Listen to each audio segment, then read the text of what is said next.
मेरे खाने को कचरा कहा था तभी समझ गया था। मैं उम्र में उससे बड़ा हूँ, फिर भी मुझसे बदतमीजी से बात कर रहा था वो सूट बूट वाला तो बिल्डिंग के मालिक से भी 1.5 शाना लगता है। सही कहा, कहीं ना कहीं उसने हम सभी को धोखा दिया है। कहो तो जाकर सबक सिखा कर आऊं उसको। जी तो करता है उसकी गर्दन पकड़कर उसे उठाऊं और धोबी पछाड़ मारूं और उसके चेहरे को फर्श पे रगड़ दूं। बस करो, मुझे पता है कि तुम गुस्से में हो, लेकिन उसका चेहरा फर्श पर रगड़ने की कोई जरूरत नहीं है।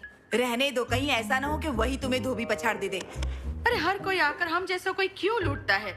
हम क्या शक्ल से इतने बेवकूफ लगते हैं? हाँ, बेवकूफ नहीं तो समझदार भी तो नहीं लगते। तेरा का पहाड़ा भी नहीं आता मुझे। यहाँ किसी को भी नहीं आता। मैंने तो अपनी जगह के लिए पहले से ही नया अग्रीमेंट भी बनवा रखा था। अच्छा, वैसे मैंने सुना था कि इटालियन लड़के अपने वादे के पक्के होते हैं। बिल्कुल नहीं, वो बेवफा होते हैं और बहुत बड़े झूठे भी होते हैं। हमारा भरोसा तोड़ते फिर हाथ जोड़ के माफी मांगते हैं, उनका क्या जाता है? ये बताओ कि अब क्या करें? तुम्हारा क्या है? तुम तो अपना टेंपल कहीं और भी बना सकते हो। बिल्कुल नहीं, हम आखिरी सांस तक आप लोगों के साथ इस रणभूमि में जमे रहेंगे। मुझे पता करना पड़ेगा वो धोखेबाज है या फिर हम उस पर भरोसा कर सकते हैं। लेकिन भरोसे का नतीजा तो देख लिया ना हम सब ने। हमारा अपार्टमेंट हमारे हाथ से निकल गया। उसी ने रिपोर्टर्स को फोन करके अपार्टमेंट में बुलाया। आखिर वो चाहता क्या है? उलझा क्यों रहा है हम सबको? मुझे हर चीज का मुआयना करना पड़ेगा कि वो हमारा दोस्त है या फिर हमारा दुश्मन।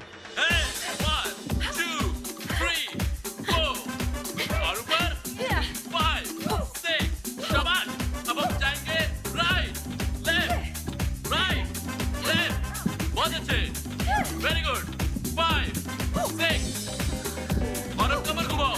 1, 2, 3, 4। तो हमारे प्यारे डेप्यूटी मिनिस्टर आ गए पहाड़ के नीचे।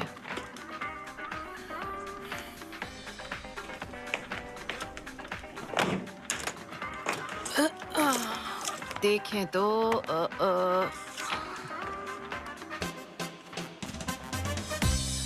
तो ऐसा करते हैं, आप बस इतना कहो कि आप और मिनिस्टर पार्क डेजिन और जेटी इन्वेस्टमेंट के प्रेसिडेंट किम सॉन्ग ह्योंग तीनों के तीनों साथ मिलकर उस फेमस कोरियन रेस्टोरेंट में खाना खाने गए थे। उसके आगे क्या बोलना है वो मैं देख लूंगी। और इस बार तुम रिपोर्टर्स को क्या मिर्च मसाला लगाकर सुनाने वाली हो ये कहानी? अरे अरे, आप ऐसी बातें क्यों कर रहे हैं? अरे मैं तो ये सब आपको बचाने के लिए कर रही हूँ। मुझे लोगों या रिपोर्टर्स के सामने दिखावे का कोई शौक नहीं। तो तुम जेटी इन्वेस्टमेंट का इस्तेमाल करके सबसे ऊपर पहुंचना चाहती हो। मैं तुम्हें ऐसा नहीं करने दूंगा। अरे सर, आप जानते हैं ना मैं किस चीज में माहिर हूँ। किसी भी दर्द भरी कहानी को दर्दनाक बना सकती हूँ। हाँ हाँ, क्यों नहीं।